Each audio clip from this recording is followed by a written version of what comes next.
And he held me for a long time, and he said, tell them we're human. They are not people from our country. They are migrants. They are people without a country. Their misfortune, being born in the wrong place at the wrong time into the wrong religion.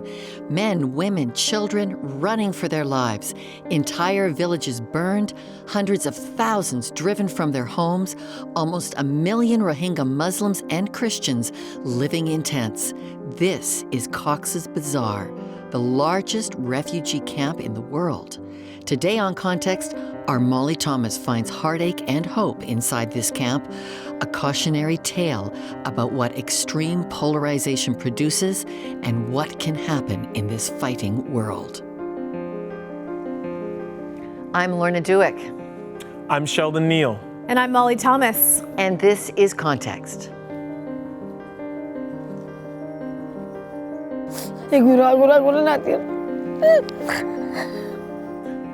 Hating one's neighbor, how discrimination flourished against both Rohingya Muslim and Karen Christians in Myanmar. Recognize that these crimes against the Rohingya constitute genocide. Raising our voice in the international square. Does Canada have a new role to play? Canada's special envoy to Myanmar, Bob Rae, is in Ottawa with that. The International Criminal Court is looking into the genocide in Myanmar. Can anyone be held accountable? Payam Akhavan, author of In Search of a Better World and professor at McGill's Faculty of Law, weighs in.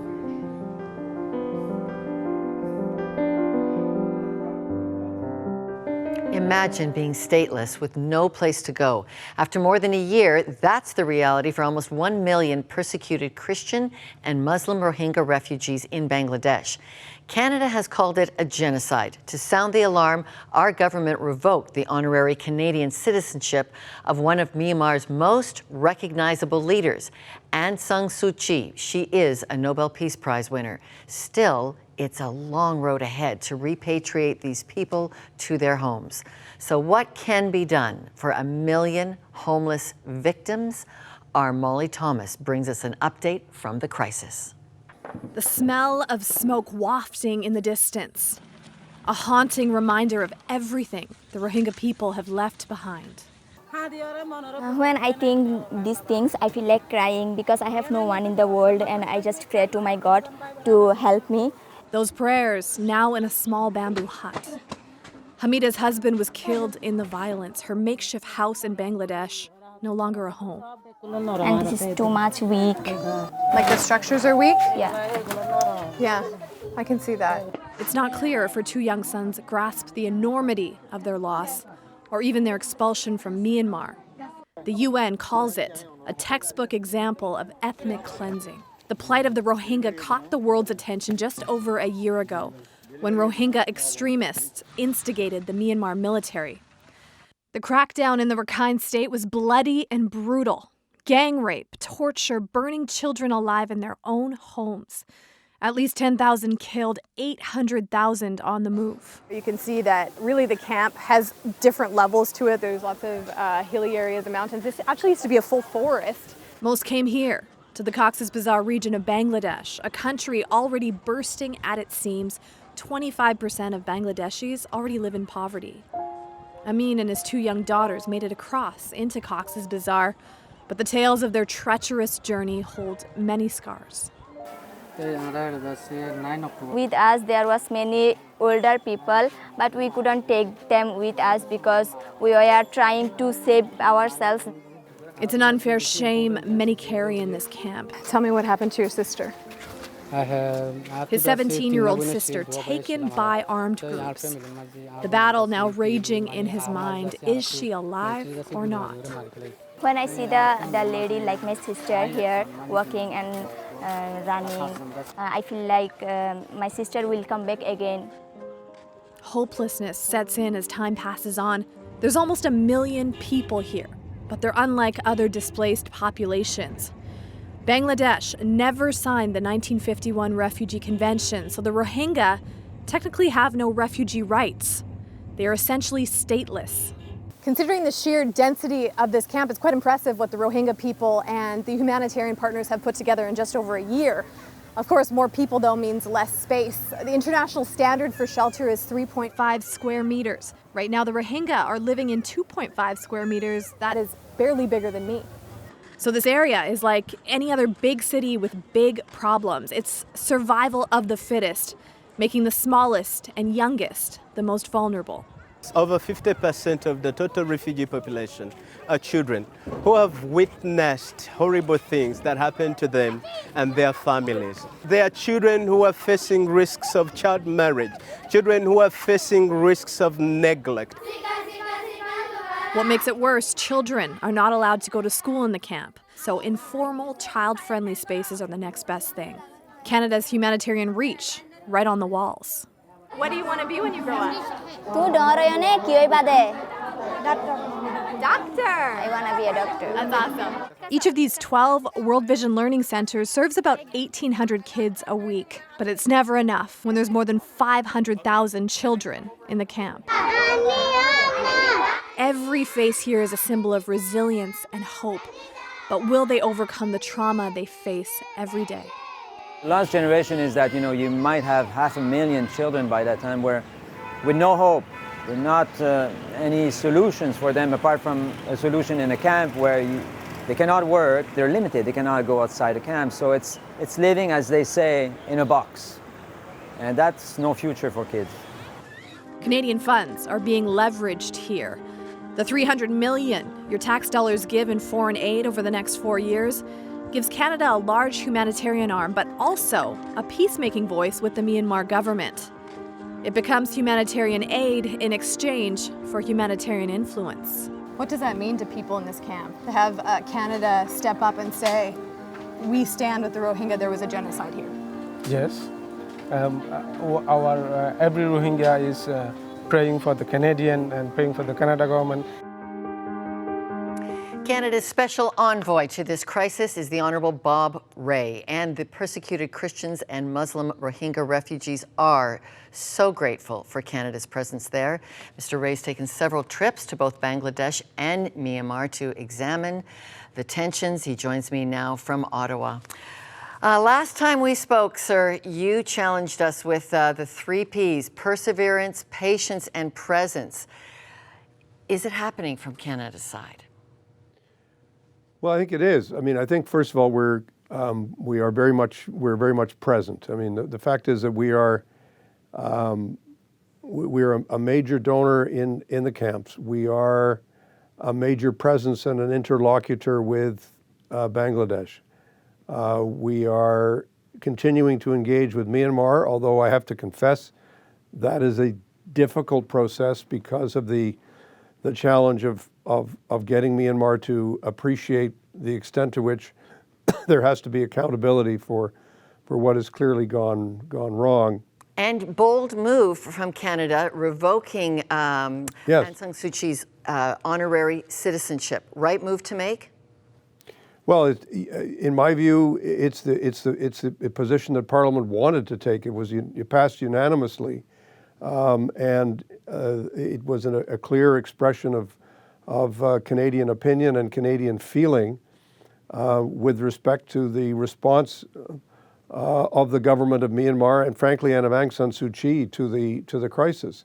Practically, I think we've learned here about geopolitics that when we put tax dollars into a crisis like Cox's Bazar, we actually get a voice back. Right? And that's what you're saying is Canada, keep on the front line. We're actually shaping what could happen to these most unfortunate people? It's a reality that, and this is true in Cox's Bazar, is also true in terms of our relationship with the UNHCR, that if we are prepared to be a more substantial partner, we're much more likely to have a voice at the table that deals with Bangladesh, at the table that deals with Myanmar. And I think in New York and in Geneva, the 2 main UN headquarters, which I have been visiting on a regular basis, our views are treated with more respect. We're taken more seriously because we've been able to show that we're serious about what we want to achieve in this crisis. All right, now it's shocking to me that the Rohingya still do not have refugee rights. So can we as Canadians sponsor them into our country, or is this truly limbo land? Right now it's limbo land. I don't think that's going to last forever. The problem is that the government of Bangladesh, for its own reasons, sees this as a temporary crisis that will be resolved by the return of the Rohingya to their country, which is Myanmar in the view of Bangladesh, and also their country in the view of the Rohingya. So we can't get exit permits from Bangladesh, and we can't get exit permits from Myanmar to the very vulnerable population that's still in northern Rakhine State. Thank you for your presence, your patience, your perseverance, and we'll keep learning with you on this important case. Thank you, sir. Thank you very much, Lauren. Good to be with you. Really appreciate the chance to talk to you. That was the Honourable Bob Rae, Canada's Special Envoy to Myanmar. He joined us from Ottawa. Joining me now is Payam Akhavan. He is currently counsel to Bangladesh in the International Criminal Court case concerning the Rohingya.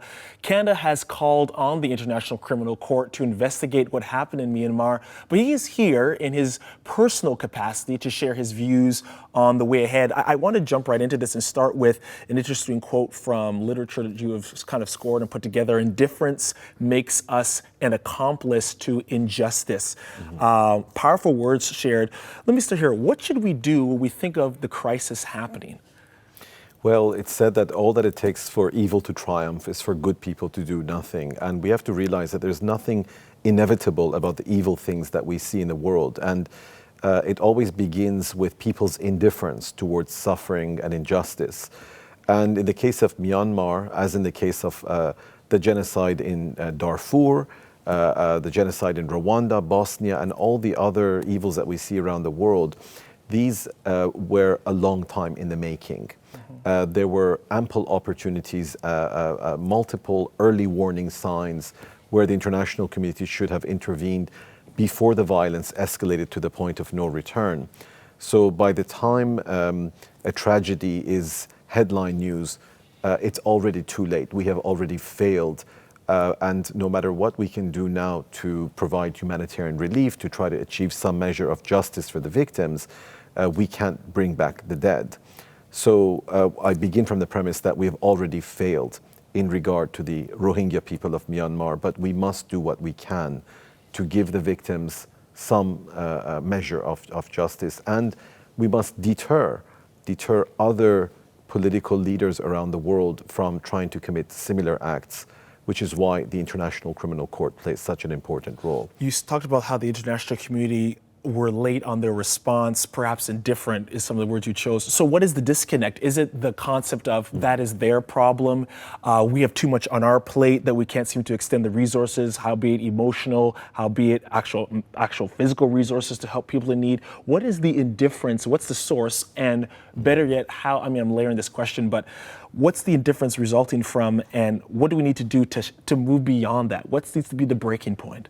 Well, we live at a time when even in the so-called Western liberal world, there's a retreat from multilateralism, there's a rise of a populist hatred and a kind of narcissism. We, even before the current political wave, had to deal with the problem that political elites don't care about what happens halfway across the world because they're not going to lose a vote for failing to intervene against the genocide in Rwanda or whatever the case may be. So I think it's both a combination of the cynicism of political elites, but also the indifference of the masses. The masses need to speak truth to power. They need to let their leaders know that they care about these injustices, even halfway across the world. And there's a connection, in a sense, between the injustices that happen in our own backyard and our failure to intervene in regard to injustices halfway across the world. It's really about building a culture of human rights, a culture that privileges principle over power and makes force the servant of justice. Thank you for joining us. Really appreciate you. My pleasure. Thank you. That was Payam Akhavan, professor of international law at McGill University and author of In Search of a Better World. Still to come, a Rohingya grandmother's plea. unimaginable sorrow, Rohingya elders open up about the lingering legacy of hatred and discrimination in Myanmar.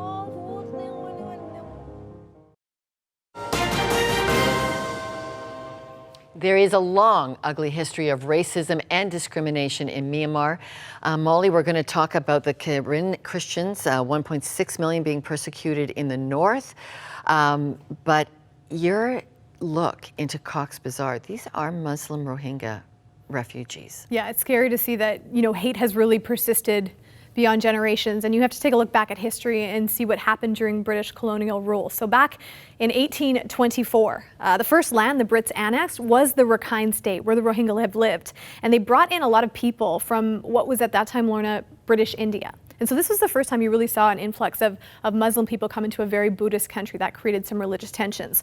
Then we fast forward to 1948. Burma gains independence. And this is a time when there was a great sense of nationalism. There's religious superiority going on. And so that was a threat. I guess the Christians and the Muslims, both of them became a threat to that Buddhist empire.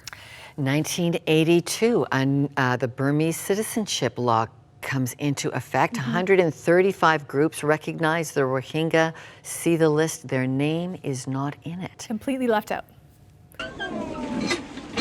Some say hatred is taught. Others say it's ingrained in us from the day we are born. Either way, children like 11-year-old Khurshid have faced it full on. People was chasing us. They were burning our home, and it took 3 days to come here. But even before the violence, he experienced racism growing up. His father and grandmother are still hurt by the Myanmar school system. The Rakhine teachers has discrimination against Rohingya children. That's why he couldn't go to school.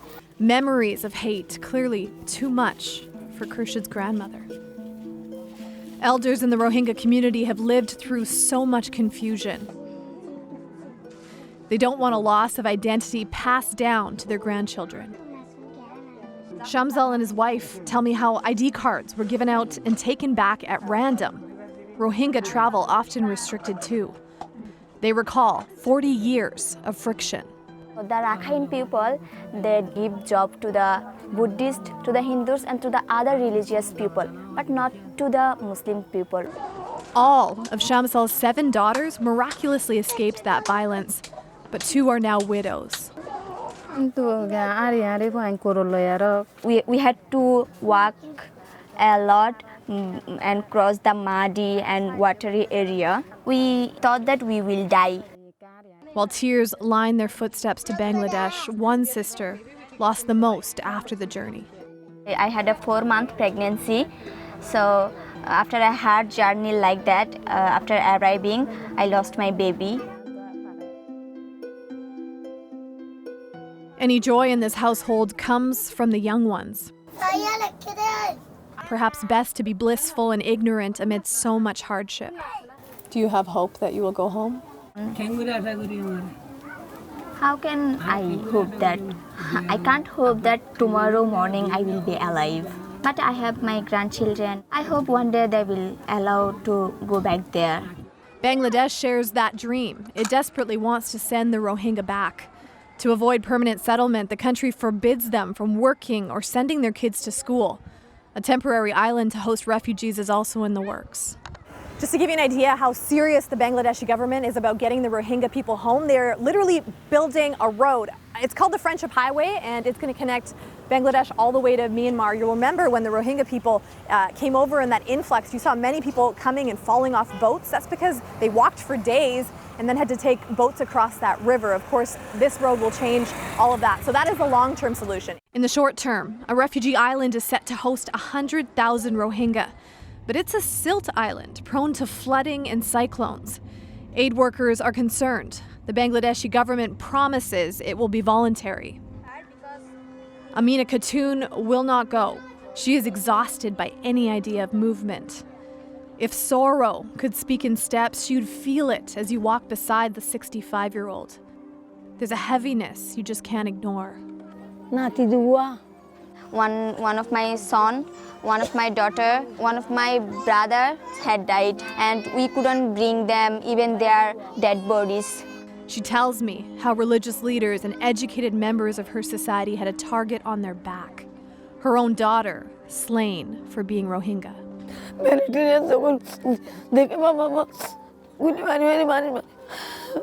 One of our daughter, she was tortured a lot. Amina, well into her 60s, is now raising her late daughter's 8 children. It's an emotional and physical toll she fears she cannot sustain. The most challenging part of my life here is to survive because there is no one to support me. My husband is aged and it's really tough for me to make food for all. And whatever we are getting, it's not enough. What do you want Canadians back home to know about the Rohingya people?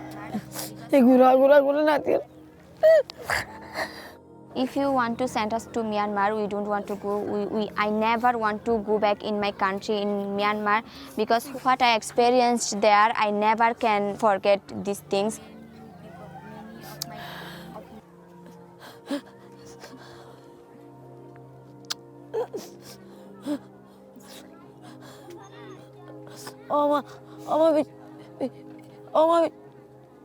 If you want to send us forcibly, you just kill us here. Thank you for sharing.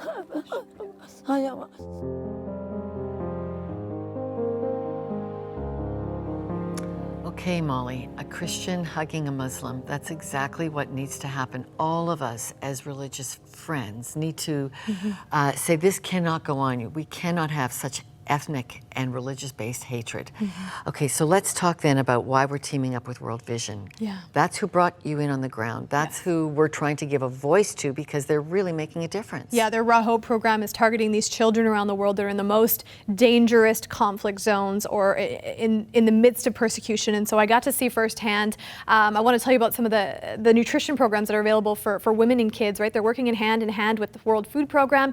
And you can see all these people that are able to come and get just nutritious supplements and be able to feed their children. I think of all the women that I met, Lorna, 30,000, more than 30,000 widows in that camp. These are women that for the first time in their lives, they are providing for their families, they're the head of their households. And these Cash for Work programs allow them just a chance to be able to provide for their families. And then of course you can't forget the kids.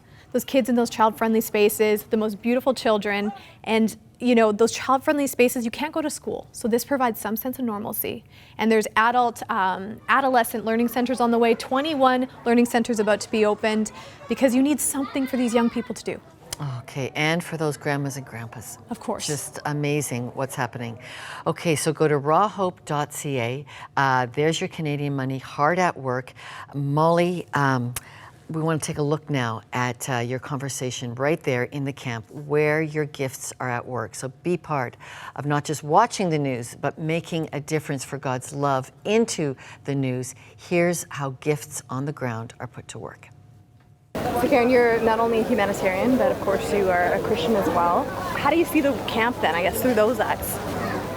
Well, that's a good question, Molly. I guess you see people here in these desperate situations, but you believe that everyone here is created in the image of God.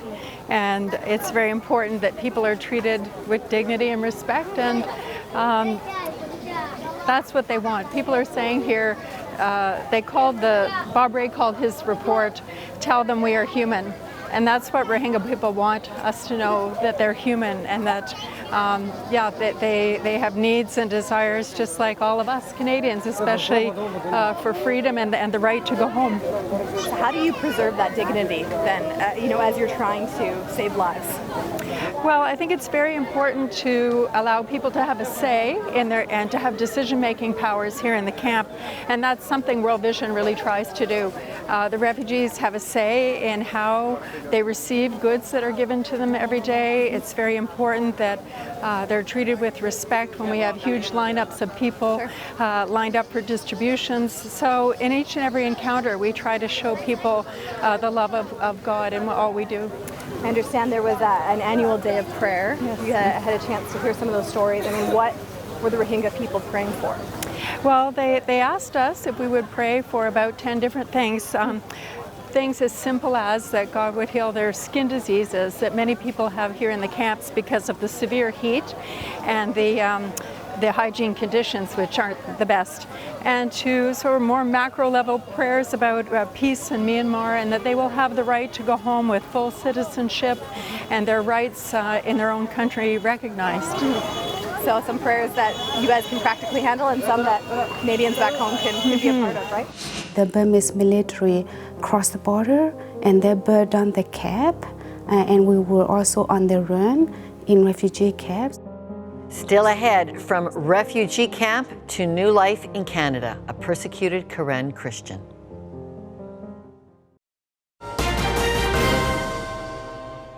Part of this story is the Kachin and Karen Christians. Over 1 million Christians have been targeted by the Myanmar military.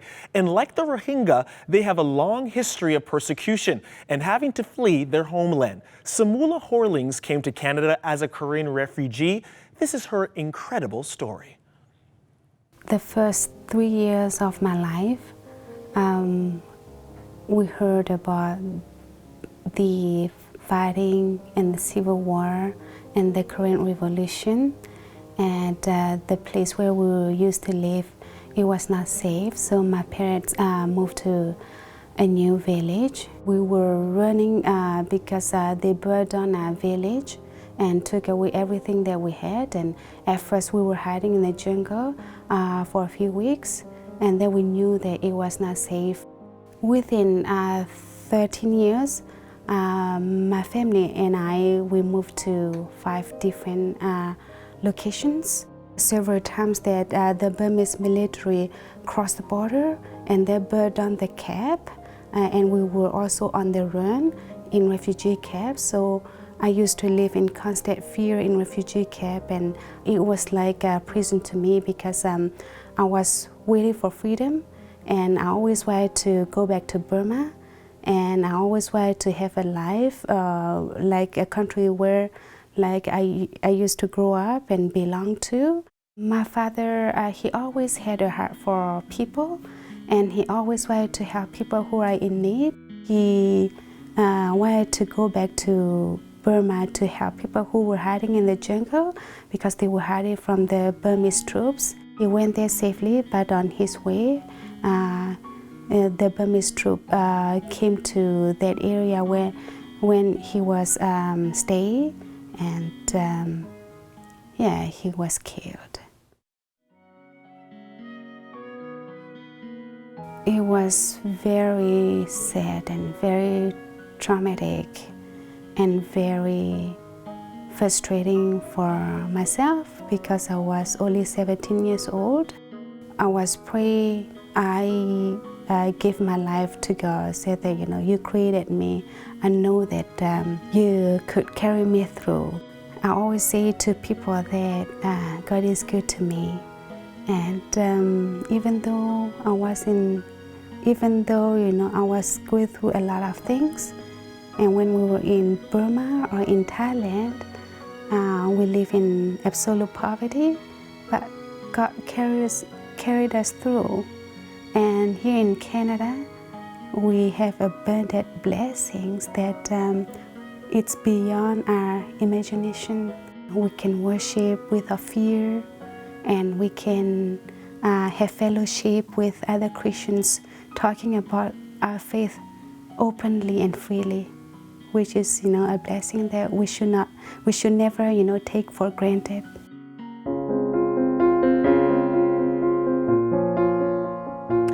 Our favorite thing to do is not just talk about the news, but give you a way to make a difference in the world. So if you could help the Christian and Muslim Rohingya refugees that you saw today, we would love you to partner with our friends at World Vision at rawhope.ca. Call 1-800-268-1650 and be part of making a better world for those people looking for their home, just as we have ours. So thank you so much.